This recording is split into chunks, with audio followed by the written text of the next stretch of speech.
அனைவருக்கும் வணக்கம். Welcome to open Maryan channel. இந்த 2024 இந்த வாரம் ஒரு மலையாள படமா ரிலீஸ் ஆகி, இங்கிலீஷ் சப்டைட்டிலோட நம்ம ஊர்லயே வெற்றிகரமா ஓடிக்கிட்டு இருக்க மம்முக்காவோட படம் தான் டர்போ. ஆல்ரெடி இந்த படம் வந்து நல்ல வசூல் குவிச்சு பாசிட்டிவ் ரிவ்யூஸ் எல்லாம் பெற்றுட்டு வருது.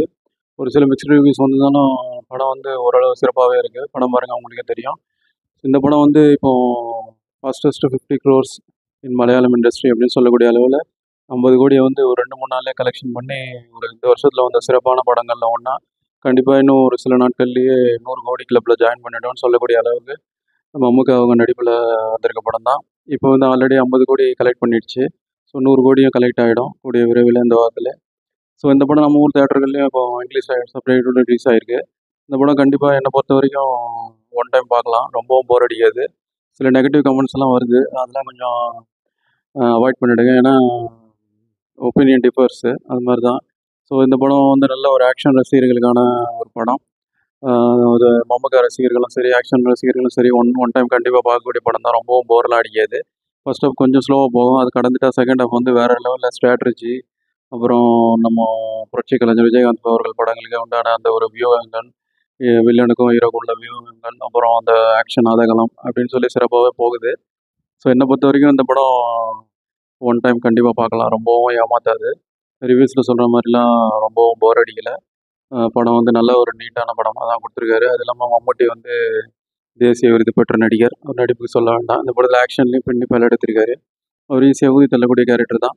ஸோ இது மாதிரி இன்ட்ரெஸ்டிங்கான ஃபேக்ட்ஸ்லாம் வந்து நம்ம ரிவ்யூவில் பார்க்கலாம். அதனால இந்த ரிவ்யூ பிடிச்சிருந்தா உங்கள் ஃப்ரெண்ட்ஸ் அண்ட் ரிலேஷன்ஸ் எல்லாருக்கும் ஷேர் பண்ணுங்கள், லைக் பண்ணுங்கள், கமெண்ட் பண்ணுங்கள். கடைசியாக நம்ம சேனலை சப்ஸ்கிரைப் பண்ணிங்கன்னு கேட்டுக்கிறேன். அது இல்லாமல் நம்ம சேனலில் புது படங்கள் ரிவ்யூலாம் பண்ணிட்டு வரோம். அது போல் தேட்டர்கள்லையும் தேட்டருக்கு அப்புறம் ஓடிடியில் எப்படி இருக்கும்னு தெரிஞ்சு இது யூஸ்ஃபுல்லாகவும் இருக்கும். சின்ன பசங்க பார்க்கலாமா வேணாமா அப்படிங்கிறது கால் எடுக்கிறதுக்கும் யூஸ்ஃபுல்லாக இருக்கும். வாங்க இனி அதனால் நம்ம சேனலை சப்ஸ்கிரைப் பண்ணிக்கங்க. வாங்க இனி விமர்சனத்துக்குள்ளே போகலாம். படத்தோட கதை என்னென்னா, மம்முக்கா வந்து கேரளாவில் ஒரு ஏரியாவில் வந்து இந்த ஊரில் அடிதடின்னு சுற்றிட்டு வர்றாரு. பேச்சுலராக இருக்கார். வீட்டுக்கு அடங்காத மாதிரியான கேரக்டர் எழுதப்பட்டிருக்கு. அவருக்கு அம்மா மட்டும்தான். அவங்க ஓரளவு செட்டில்டு ஃபேமிலி தான். ஊரில் திருவிழா அப்படின்னு வந்துட்டாலே வம்பு சண்டை அந்த மாதிரியான ரவுடிசம் பண்ணிட்டு ஜாலியாக சுற்றிட்டு இருக்க கேரக்டர் மம்முக்காக்கு. இந்த கேரக்டர் அவங்க அம்மாவுக்கு வந்து வருத்தத்தை கொடுக்குது. ஸோ அதனால் அவங்க வந்து ஒரு நாள் அந்த ஊரில் திருவிழா அப்படின்னோடனே மம்முக்கா ரெடியாக வர்றாரு திருவிழாவுக்கு போகிறதுக்கு. அவங்க அம்மா என்ன சொல்கிறாங்க, திருவிழாவுக்கு முதல் நாள் வந்து கொடைக்கானலுக்கு போயிட்டு ஒரு 3 நாள் கழிச்சு தான் வரணும்.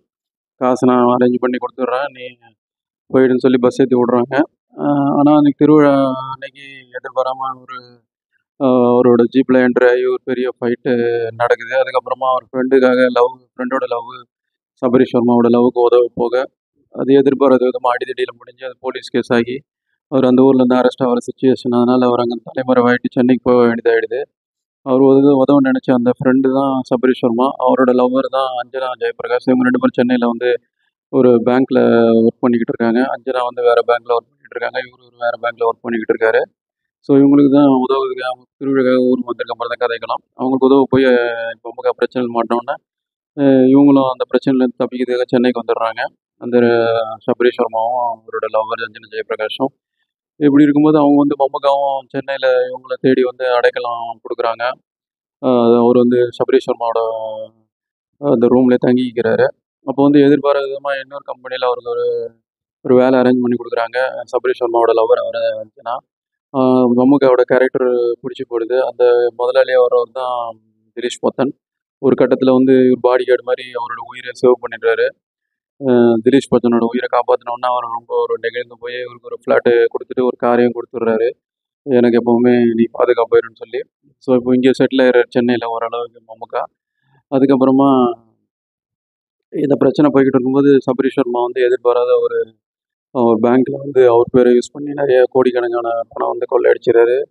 வில்லன் அவர் ராஜ் பி செட்டி. அவர் வந்து ஒரு பிக் ஷாட்டு, பெரும்புள்ளி. அது இல்லாமல் ரவுடிசம் இந்த மாதிரி கட்ட பஞ்சாயத்து, அது இல்லாமல் எம்எல்ஏகளுக்கு பணம் கொடுத்து வந்து கவர்மெண்ட்டில் வந்து இன்ஃப்ளூயன்ஸ் யூஸ் பண்ணிக்கிறதுன்னு சொல்லி இந்த மாதிரியான இல்லீகல் பிரச்சனைலாம் ஈடுபடுறாரு ராஜ் பி செட்டி. அவர் சொசைட்டியில் பெரிய ஒரு பெரும்புள்ளியாக இருக்கிறதால அவர் எதிர்த்து யாரும் குரல் கொடுக்கல. அப்படி இருக்கும்போது இவர் பேங்க்லேயே இவரோட அக்கௌண்ட்லேருந்து இவரோட பாஸ்வேர்டை யூஸ் பண்ணி கிட்டத்தட்ட கோடிக்கணக்கில் 60 கோடி 70 கோடி கிட்ட ட்ரான்ஸ்ஃபர் ஆகிடுது. இதை கண்டுபிடிச்சிரு சபரீஷ் வர்மா. அவர் போய் என்கொயரி பண்ணுறாரு. இந்த விஷயம் தெரிஞ்சு ராஜ் பி செட்டி ஆளுங்க வந்து இவரை போட்டு தள்ளிடுறாங்க சபரீஷ் வர்மாவை. ஸோ அது இல்லாமல் அஞ்சனாவுக்கும் ப்ரெஷர் கொடுக்குறாங்க. இந்த விஷயம் வந்து மம்முக்காவுக்கு தெரிய வருது. ஸோ ஒரு ஃப்ரெண்டுக்கு உதவி போய் தான் அவங்க இந்த பிரச்சனையில் மாட்டவும் ஃப்ரெண்டுக்காக இறங்கி குரல் கொடுப்போம், அந்த எதிரிகளை அழிப்போம்னு சொல்லி களத்தில் இறங்குற மம்முக்கா.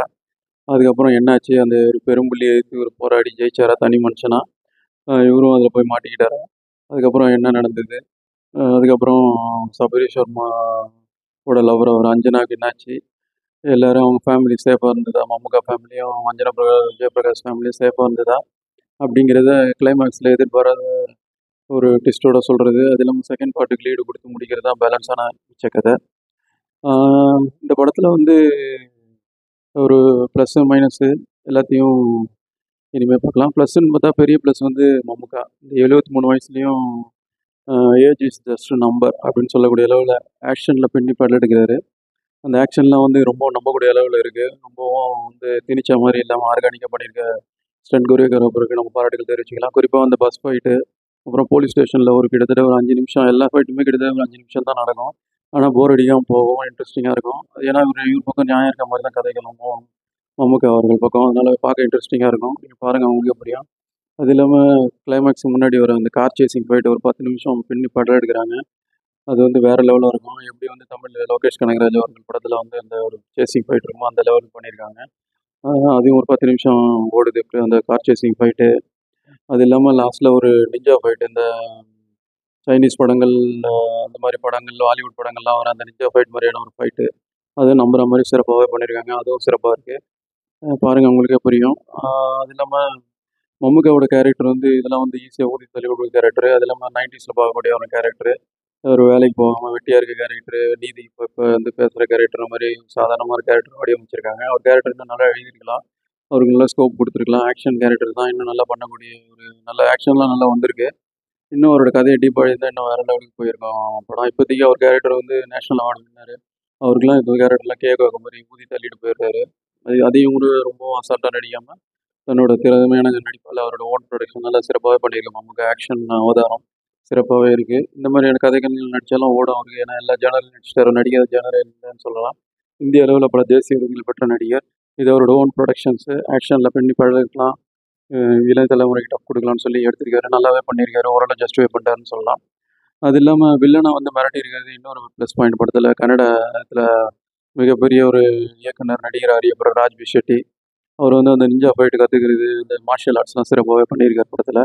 அது உண்மையிலே கற்றுக்கிட்டாரா இல்லையான்னு தெரியலன்ற அளவுக்கு சிறப்பாக அவரோட நடிப்பு நல்லாவே சிறப்பாக இருக்குது. அந்த நிஞ்சா ஃபைட்டு, அந்த மார்ஷியல் ஆர்ட்ஸ் எல்லாம் பக்காவாக பண்ணி படம் எடுக்கிறாரு. அது இல்லாமல் கூல் சைக்கோ இல்லைன்னா அவர் வர காட்சியெல்லாம் நல்லா எழுதப்பட்டிருக்கு. அது இல்லாமல் ஒரு பெரும்புள்ளியாக வந்து பேங்க்கில் வந்து அந்த ஒரு கொள்ளையடிக்கிற அந்த விஷயங்களை ரொம்ப ஸ்மார்ட்டாக இன்றைக்கி உள்ள அப்டேட்டடாக பண்ணியிருக்காரு. அவருக்கு நம்ம வாழ்த்துக்களை தெரிவிச்சுக்கலாம்.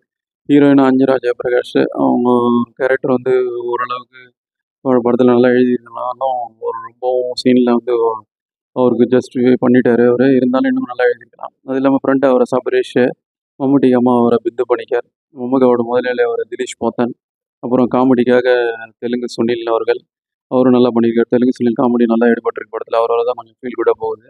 அது இல்லாமல் தமிழில் இருந்து நமோ நாராயணன், முதல்வர் கேரக்டரில் வந்து பருத்தி வீரன் புகழ் சித்தப்பு கேரக்டரில் நடித்த சரவணன், அப்புறம் போஸ்டர் நந்தகுமார், கவிதா பாரதி, அப்படின்னு அப்புறம் போலீஸ் கேரக்டரில் வந்து இன்ஸ்பெக்டர் கேரக்டரில் வந்து ராம்தாஸ், இப்படின்னு நம்ம தமிழ் முகங்களும் படத்தில் நிறைய இருக்குது. இந்த படத்தை வந்து கன்னடா, மலையாளம், தமிழ், தெலுங்குன்னு பேன் இண்டியா இண்டஸ்ட்ரியில் இருக்க நடிகர்களை வச்சு ஓரளவு பேன் இண்டியா படமாக கொண்டு வர அளவுக்கு முயற்சி பண்ணி ஓரளவு அந்த கேரக்டர்ஸ்லாம் ஜஸ்டிஃபை பண்ணிட்டாங்கன்னு சொல்லலாம்.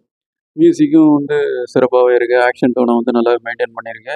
கேமரா கண்டிப்பாக அவருக்கு க்ரெடிட் கொடுத்தாகணும். ஏன்னா படத்தில் வந்து ஆக்ஷன் சீன்ஸு, அது இல்லாமல் கார் சேஸு, அந்த ஒரு கார் சேஸ் ஃபைட்டு, அது இல்லாமல் பஸ் ஃபைட்டு, நிஞ்சா ஃபைட்டுன்னு எல்லாமே காற்றுல பறப்பாங்க. நிஞ்சா ஃபைட்லாம் சிறப்பாக இருக்கும். அதெல்லாம் நல்லா காட்சிப்படுத்தியிருக்காரு.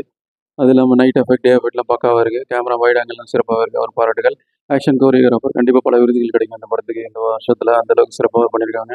அவங்களுக்கு நல்லா நம்பக்கூடிய அளவில் ஆர்கானிக்காக பண்ணியிருக்காங்க. அந்த ஆக்ஷன் கோரியோகிராஃபருக்கு பாராட்டுகள். படத்தில் வந்து குறிப்பாக வந்து செகண்ட் ஹாஃபில் வந்து வியூகம் வந்து நல்லாவே இருக்குது. எப்படி வந்து வல்லரசு படத்தில் விஜயகாந்த் அவர்கள், கேப்டன் விஜயகாந்த் அவர்கள் படங்களில் வியூகங்களை வைப்பாங்களோ, வில்லனும் ஹீரோ மாறி மாறி டஃப் கொடுத்துப்பாங்களோ, அந்த மாதிரியான சிறப்பான ஒரு வியூகங்கள்லாம் அமைச்சிருக்கு. நல்லாவே செகண்ட் ஹாஃப் ஸ்பீடாகவே போகுது. இதே மாதிரி ஃபஸ்ட் ஹாஃப்லேயும் நல்ல சேஸிங்கு, வில்லன் சேஸ், அப்புறம் ஹீரோ சேஸ், வில்லனை ஹீரோ சேஸ் பண்ணுறது, ஹீரோ வில்லன் சேஸ் பண்ணுறது, கேட்டன் மோஸ்ட் வச்சுருந்தா இன்னும் வேறு லெவலுக்கு போயிருக்கோம். இப்போதைக்கு ஓகே தான். படத்தை ஆஹோ மைனஸ் இல்லைன்னு பார்த்தா ஃபர்ஸ்ட் ஆஃப் இன்னும் கொஞ்சம் சிறப்பாக எழுதியிருக்கலாம் ஏற்கனவே சொன்ன மாதிரி. அது இல்லாமல் சபரீஷ் வர்மா அண்டு மம்முக்கா 2 பேரும் ஃப்ரெண்டாக காமிக்கிறாங்க. அவங்களுக்குள்ள அந்த ஒரு ஃப்ரெண்ட்ஷிப் வந்து இன்னும் ஆழமாக காமிச்சிருந்தா நம்மளுக்கு கொஞ்சம் எமோஷனலாக கனெக்ட் ஆகிருக்கும். அப்புறம் சபரீஷ்க்கும் அஞ்சனா ஜெயபிரகாஷும் சண்டை போட்டுக்கிறாங்களே தவிர அவங்களுக்குள்ள ஒரு டீப்பான ஒரு ஆழமான ரொமான்ஸ் இருக்க காட்சிகள்லாம் அவங்கள ஒருத்தர் ஒருத்தர் விரும்புறதுக்கான அந்த ஒரு ஜஸ்டிஃபிகேஷன் கனெக்ட் ஆகல நம்மளுக்கு. அதே பண்ணியிருந்தா நல்லாயிருக்கும். அது நல்லா எழுதியிருக்கலாம். ஃபர்ஸ்ட் ஹாஃபை விட்டு செகண்ட் ஹாஃப் நல்லா சிறப்பாக போகிறதால படம் ஓரளவுக்கு தப்பிச்சிருச்சு. அந்த ஒரு மணி ட்ரான்ஸ்ஃபர் கான்செப்ட் நல்லாவே புதுசாக இருந்தாலும் அது வந்து பல படங்கள் நம்ம பார்த்து தமிழ் படங்களில் வந்தது தான். துணிவு மாதிரியான படங்கள், ஆரம்பம் மாதிரியான படங்கள் நம்ம ஏற்கனவே பார்த்தது தான். தமிழ் ஆடியன்ஸுக்கு அது புதுசாக தெரியாது. மற்ற ஸ்டேட் ஆடியன்ஸுக்குலாம் புதுசாக தெரியலாம். செகண்ட் ஹாஃப் வந்து ப்ரெடிக்டபுளாக இருக்குது. கதை கொஞ்சம் அறுதப்படுச்சு. அதை கான்சன்ட்ரேட் பண்ணி இன்னைக்குள்ள அப்டேட்டாக பண்ணியிருந்தா இன்னும் சிறப்பாக வந்திருக்கும். மொத்தத்தில் இந்த படம் வந்து ஆக்ஷன் ஃபேன்ஸுக்கு நல்ல ஒரு ட்ரீட்டான படம். அதுவும் மம்முக்காவோட நடிப்பில் ஆக்ஷன்லையும் பின்னி படம் எடுக்கிறாரு. ஓன் ப்ரொடக்ஷன்னாலும் சிறப்பாக பண்ணியிருக்காரு. பணத்தை தண்ணியாக எரிச்சு சிறப்பான பேன் இண்டியா ஆர்டிஸ்ட் போட்டு நல்லாவே என்கேஜிங்காக கொண்டு போயிட்டார் படத்தை. இயக்குனருக்கு நம்ம பாராட்டுகளை தெரிவிச்சுக்கலாம். ஜென்ரல் ஆடியன்ஸை பொறுத்த வரைக்கும் ஒன் டைம் பார்க்கலாம் கண்டிப்பாக. ரொம்பவும் போர் அடிக்காது. ஆக்ஷன், சென்டிமெண்ட்டு, ஓரளவுக்கு என்கேஜிங்கான செகண்ட் ஹாஃப் அப்படின்னு சொல்லி படம் வந்து ஒன் டைம் நல்லா வாட்சபிள் தான். எங்கேயும் போர் அடிக்காது. ஸோ மற்ற சைட்லேருந்து ஒன் டைம் வாட்சபிள் நான் ரெக்கமெண்ட் பண்ணுறோம். இந்த படத்தோட விமர்சனம் பிடிச்சிருந்தா ஃப்ரெண்ட்ஸ் ஷேர் பண்ணுங்கள். வேறு ஒருத்தரும் சந்திப்போம். நம்ம சேனல் பிடிச்சிருந்தா சப்ஸ்கிரைப் பண்ணுங்கள். நன்றி, வணக்கம்.